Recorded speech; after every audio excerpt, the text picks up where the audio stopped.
कहानी की शुरुआत में हमें एक लड़की को सोते हुए दिखाया जाता है जो काफी गहरी नींद में सोई हुई थी। लेकिन तभी अचानक कोई उसका ब्लैकेट धीरे धीरे खींचने लगता है, जिसकी वजह से उसकी आंखें खुल जाती हैं। और जैसे ही वो लड़की उठती है, लेकिन तभी अचानक कोई उसके बाहर पकड़कर उसे तकिए में पटक देता है। लेकिन ऐसा करने वाला कोई और नहीं बल्कि उसका खुद का बाप था। तभी लड़की अपने पिता से पूछती है कि क्या आपको क्या हुआ, तो इस पर भी उसका पिता कोई जवाब नहीं देता और वो अपनी बेटी की जिस्म पर गंदी निगाहों से देखने लगता है। उसके बाद अपनी बेटी से कहता है कि मेरी बेटी कितनी बड़ी हो गई है, जिस पर वो लड़की अपने पिता की बात सुनकर बहुत ज्यादा डर जाती है। उसके बाद वो आदमी उस लड़की के बालों को छोड़कर उसके चेहरे को टच करने लगता है, जिसकी वजह से लड़की डरने लगती है। उसको जरा सा भी समझ नहीं आ रहा था कि उसके साथ हो क्या रहा है। लेकिन तभी उसके फादर वहाँ से चले जाते हैं और जैसे अगली सुबह होती है तभी उसकी लड़की की माँ को खाना बनाते हुए देखते हैं। लड़की का नाम मैरी था। मैरी सोफा पे बैठकर रात के बारे में सोच रही थी। वो सोचती है कि रात जो उसके साथ हुआ वो उसको अपने माँ को बताने चाहिए क्या। उसके बाद देखते हैं कि वो और उसका छोटा भाई और उसकी फैमिली टेबल पर खाना खाने लगते हैं। वहीं उस लड़की का पिता आ जाता है और वो उस तरह बिहेव करता है जैसे उस रात कुछ हुआ ही ना हो। मैरी अपने मन में सोचने लगती है कि कल रात को ये मुझे बहुत बुरी निगाहों से देख रहे थे,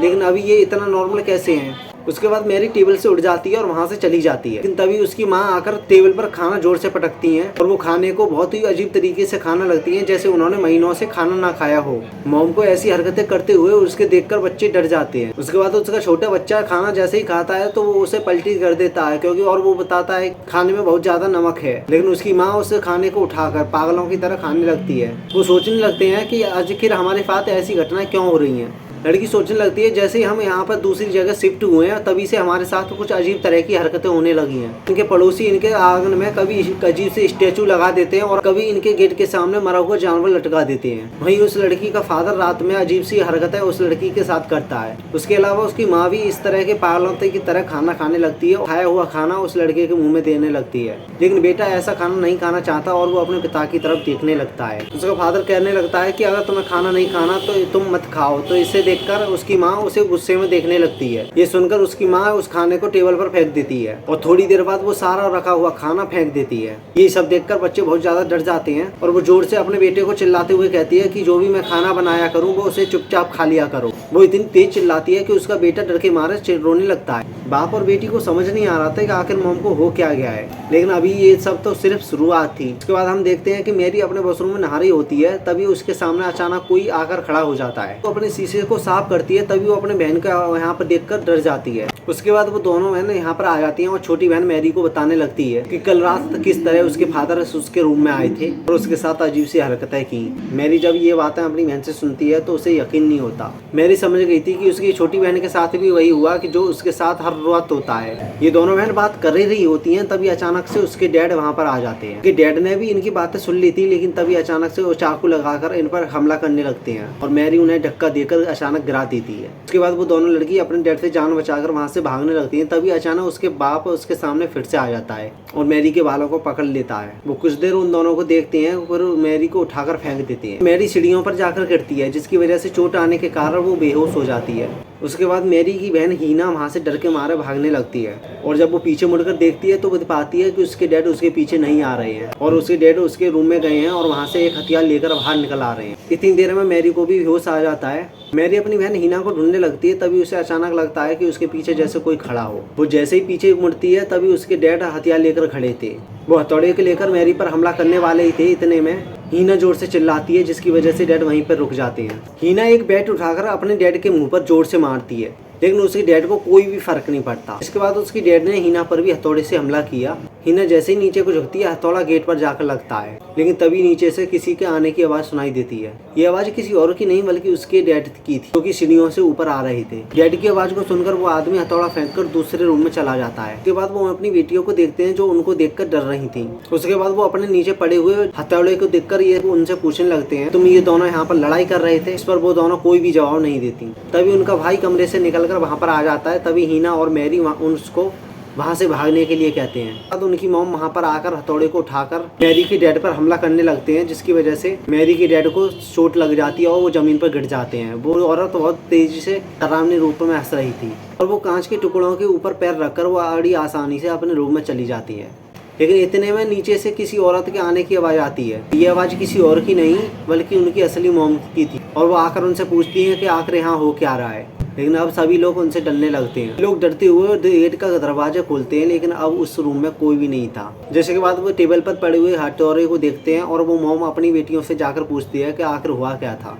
लेकिन हीना और मैरी अपनी मॉम से बहुत ज्यादा डर रही थी। जिसके बाद मैरी के पिता अपने भाई को वहाँ पर बुलाते हैं, जो कि चर्च में एक फादर था। चर्च के फादर वहाँ पर आकर उनको और भी ऐसी घटनाओं के बारे में बताते हैं। उनका बड़ा भाई इस सब पर विश्वास नहीं करता। रात को ये लोग डिसाइड करते हैं कि ये लोग सभी एक साथ एक ही रूम में सोएंगे।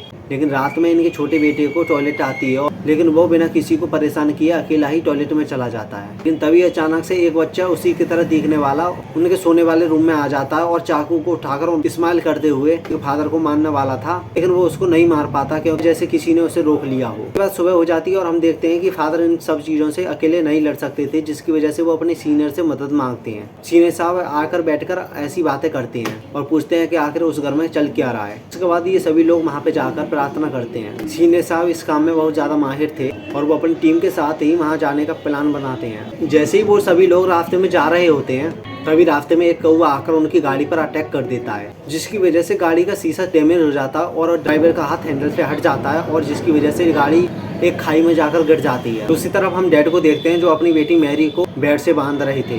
तो उनको समझाने की बहुत कोशिश करती है, लेकिन वो नहीं समझते। उसके बाद वो आधी रात को चर्च का फादर खून में लथपथ होकर भी वहाँ आ जाते हैं। उन लोगों को आकर ये बताते हैं कि सभी फादर्स मारे जा चुके हैं, अब जो भी कुछ करना है हमें करना होगा।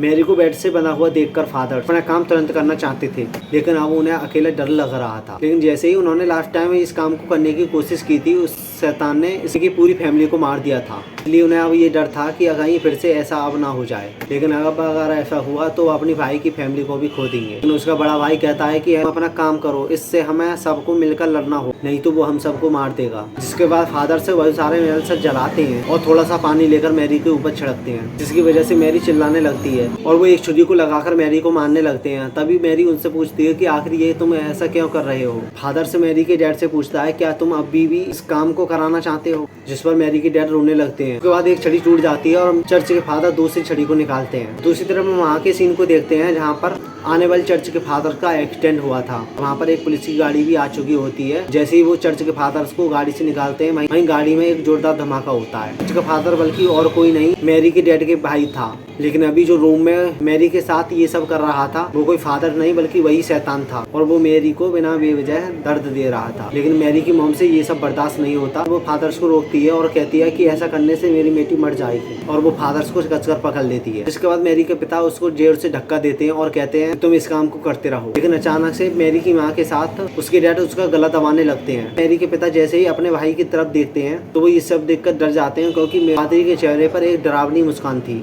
मैरी के पिता को सब कुछ समझ आता है, जिसके बाद वो उन पर हमला करने लगते हैं। इसके बाद वो शैतान उसे डैड को धक्का मारकर नीचे गिरा देता है। वो शैतान मैरी के डैड को मारने वाला था, तभी वो असली फादर्स वहाँ पर पहुँच जाते हैं। तो वहाँ पर कुछ मंत्र पढ़ते हैं, जिसकी वजह से वो बुरी आत्मा वहाँ से चली जाती है। वहीं मैरी बहुत ज्यादा जख्मी हो गई थी और हम देखते हैं कि मैरी अपने रूम में जाने वाली थी, लेकिन तभी फादर्स उसके सामने एक मिरर रख देते हैं, जिसके बाद मैरी चीखने चिल्लाने लगती है और उसके बाद उसकी बॉडी में से उस शैतान का साया निकलने लगता है और फादर्स उस शैतान का साया अपनी बॉडी के अंदर ले लेते हैं और वो अपने भाई से अपने आप को मारने के लिए कहते हैं। बहुत ज्यादा फोर्स करने पर उसके पिता अपने भाई को मार देते हैं, जिससे वो शैतान और फादर्स दोनों की वहीं पर मौत हो जाती है। अंत में ये फैमिली सही सलामत बच जाती है।